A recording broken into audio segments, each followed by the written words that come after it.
I think for a lot of us, when we think of Advent, maybe we think of those little calendars where you open up the windows and get a little piece of chocolate, or pink and purple candles on wreaths, or just some churchy thing that happens right before Christmas. But Advent is really a very powerful spiritual time of the year. It's a time of expectation.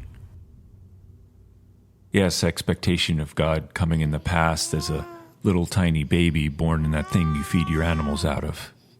An expectation of Christ coming again in the future in power and glory in his second coming.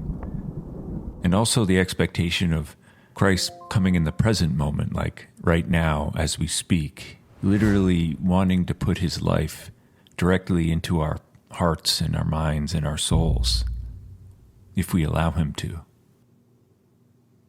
But if we just take all these and boil them all down, what it really comes down to is an expectation in a God who shows up, a God who keeps his promises. Or as I like to put it, an expectation in a God who comes through for us. Always. And that's very powerful. Think of when you were a child and you got hurt or wounded on the inside or on the outside. If we were lucky, we just knew there was always that one person who would be there for us, who would come through for us. Maybe it was a mom or a dad or someone else, but there was an unspoken expectation there. And in that expectation, there's love, because, well, obviously they love us very much. And there's trust, and that trust makes us feel very safe. And there's faith, or a certainty, that no matter what happens on this earth, that person's going to be there. And if we take all these and put them all together, what we end up with is something called.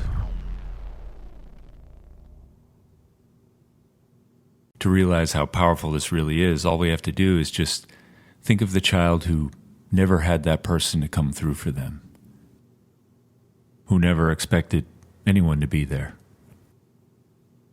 How unsettling, how unsafe, how alone, how hopeless. If this is us, don't worry, there's hope.